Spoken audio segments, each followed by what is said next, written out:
¿Me conviene afiliarme a una FAP? ¿Cuándo me puedo jubilar? ¿Qué es la rentabilidad? ¿Tenés preguntas? Tenemos respuestas.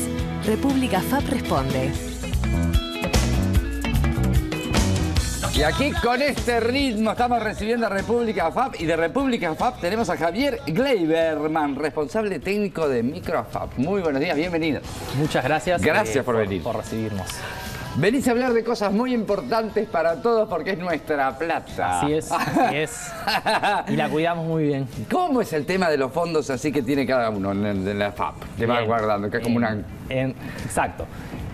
Para ir contando esta pregunta, sí, quizás podemos poner en pantalla la placa número 1 que trajimos. ¿Tenemos que placa? Va a ser útil para... Sí la tenemos, para ir respondiendo ahí la pregunta. Exacto. Entonces, ¿qué significa? Como allí se ve, lo que vemos, digamos, es que el fondo que manejan las AFAP en conjunto, es decir, la suma de todas las cuentas individuales de los afiliados, suma unos 15.000 millones de dólares aproximadamente. O sea, es una cifra que cuando se la dice así suena realmente muy impactante, es muy importante. Para mí es normal. Poco más, poco menos lo que tenés en tu cuenta bancaria. No, bueno, entonces, volviendo un poco, sí, decía 15.000 millones de dólares, es una cifra realmente muy importante. Es más o menos un 26% del PBI de nuestro país. Y es una cifra, digamos, que ha ido creciendo a medida que el sistema mixto se fue consolidando, desde que las AFAPs comenzaron a funcionar, y se nutre a grandes rasgos de dos fuentes: de los aportes jubilatorios que hacen los afiliados mes a mes, y también de la rentabilidad acumulada que han ido logrando las AFAP desde 1996. O sea, lo que genera esa plata. Exacto, los aportes más la rentabilidad que se genera con esos aportes. Bien. ¿Y aquello? Y aquello en realidad es que a partir de 2014, hasta 2014 teníamos un único fondo en el que se manejaba el dinero de todos los afiliados. A partir de 2014 se entendió conveniente dividirlo en dos subfondos, el de acumulación y el de retiro. Y funciona más o menos de la siguiente manera. Cuando uno joven empieza a aportar, todo su dinero se vuelca al subfondo de acumulación, que tiene un perfil de riesgo-retorno más agresivo, el horizonte de las inversiones es más largo, y tenemos más flexibilidad en cuanto a los instrumentos en los que podemos invertir. Ahora, cuando una persona cumple 55 años, a partir de allí, cada año un 20% del saldo que tiene acumulado en su cuenta se va traspasando al su fondo de retiro, por lo que a los 59 años esta persona ya tiene todo su dinero en el subfondo de retiro, que es un fondo, como allí dice, es más conservador, tiene un horizonte temporal más corto y tiene algunas restricciones en cuanto a instrumentos y a topes por moneda. O sea... a eso iba. Para ponerlo en palabras sencillas. En criollo. En criollo. La idea es que a medida que el afiliado está más cerca del retiro de su vida laboral, sus ahorros se inviertan en activos más seguros, con menos volatilidad, resignando quizás un poco de rentabilidad, pero con el objetivo de resguardar ese capital que ya está acumulado, ¿verdad? Porque la persona está próxima al retiro de su vida laboral. La idea es que cuando uno es joven puede arriesgar un poco más en búsqueda de una mayor rentabilidad. Ahora, cuando uno está más cerca del retiro de su vida laboral, decilo, es más viejo, más adulto, es más adulto, la idea es que se invierta justamente en activos más seguros. Chau, a mí se me ocurren 800.000 preguntas, pero bueno. No, porque claro, pero no importa, porque eso es en mi cuenta. Sí, claro, y en la cuenta de todos los afiliados. Claro, es el mismo concepto. Bien, bien. Está bien. Estamos bien. Estamos para eso, para aclarar las dudas. Todos los primeros años de mis aportes se puede invertir, porque lo que hace la FAP es invertir el dinero en cosas que te den plata, o sea, que te devuelva la plata más estirado en el tiempo, con mayor porcentaje de lo que te devuelve, obviamente, pero más en el tiempo. Y después, cuando estoy cerca de la jubilación, se invierte la plata en cosas más concretas, más cortas, que capaz que ganas menos, pero es concretito. Pero también, claro, es resguardar el capital, tener menos probabilidad de perder capital, digamos. Prácticamente son activos muy seguros que siempre van a dar una rentabilidad positiva. Y yo me pregunto, muy difícil que no.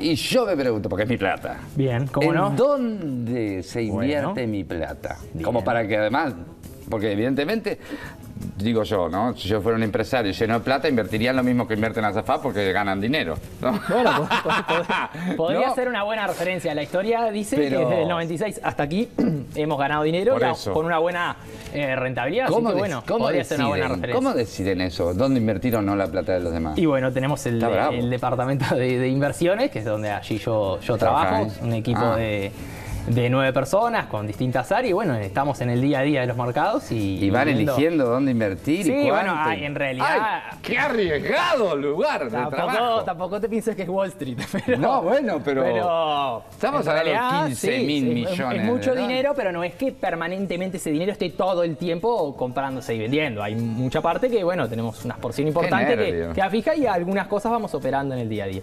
Pero bueno, volviendo a la otra placa que teníamos en pantalla y a qué inversiones podemos, o qué inversiones tenemos las AFAP, como se muestra allí, en realidad la mayoría de los fondos está invertido en títulos y bonos del gobierno y del Banco Central. Que viene a ser como la deuda externa. Sería deuda del gobierno uruguayo. Ahí está, que después te paga, te lo devuelve y está. Exacto, en bonos, notas. Lo que antes era deuda externa que después se vendió Sí, acá. Que hoy más bien se llama deuda pública. Exacto. Bien. Después, esas quizás las inversiones más conocidas más de la mitad. Son más de la mitad de su fondo de acumulación, pero no hay que perder de vista que hay una parte muy importante, como allí se ve, que está invertida en lo que nosotros llamamos inversiones en el sector productivo, que quizás también son menos conocidas. Son inversiones que tienen muchas ventajas para los fondos de pensiones y además bien variadas. Por ejemplo, te digo algunos ejemplos.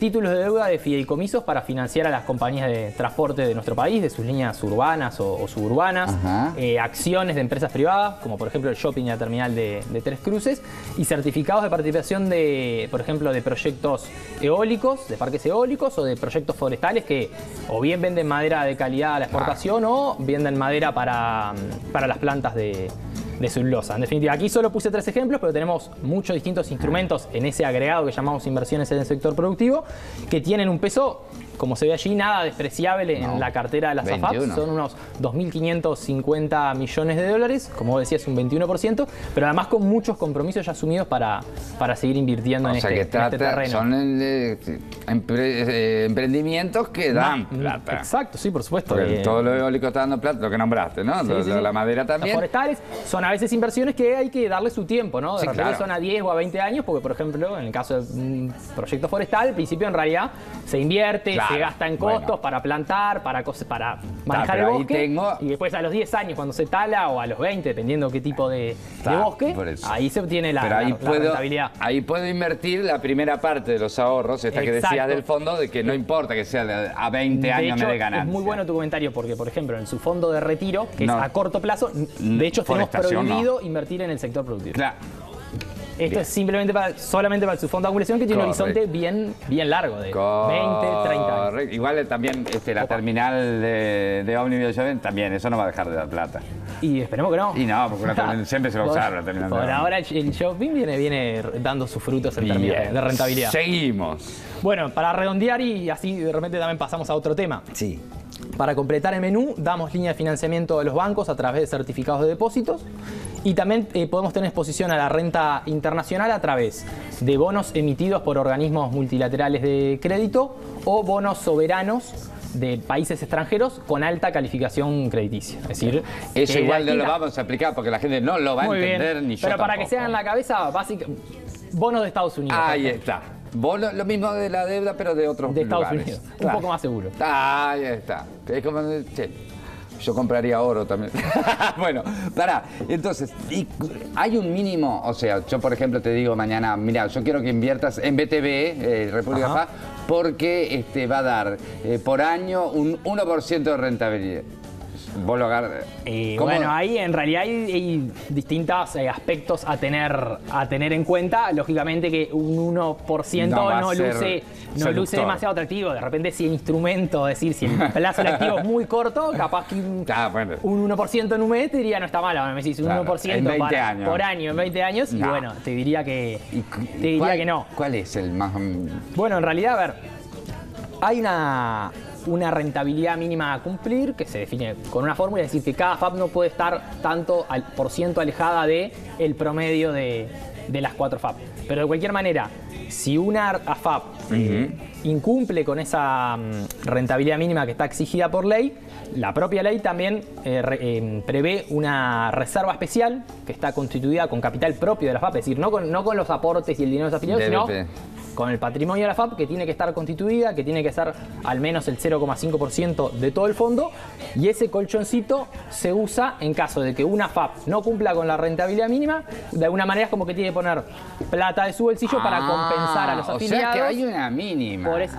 Sí, pero no es un valor estático. Depende del promedio de la FAP. Está, pero por lo menos yo me quedo tranquilo que no voy a perder, sino que siempre voy a estar ganando porque va a haber por lo menos un fondo que me empareje. No es tan simple como ganar o perder porque es una fórmula un poco compleja, pero al menos la FAP en la que tú estás no puede sistemáticamente estar muy por debajo del promedio del sistema. En ese caso, esa FAP tendría que poner plata de esa reserva especial para compensarte a vos y al resto de los afiliados. Porque convengamos que la FAP también gana, ¿no? A ver, es una... Bueno, sí, la FAP cobra una comisión de administración por invertir y administrar las cuentas de los afiliados. La pública sigue siendo la más chiquita, ¿no? Sigue siendo la más baja, sí. Qué maravilla, digo. No, es uno de nuestros atributos favorables, digamos. Además de que los que integran República FAP, lo digo siempre, es el propio Estado, o sea, es el banco de seguro. Nuestros accionistas son el BROW, el BPS y el Banco de Seguro del Estado. No sé, traducido a criollo gali, no se va a fundir. No te va a dejar tirado, no se va a ir del país, porque es el país.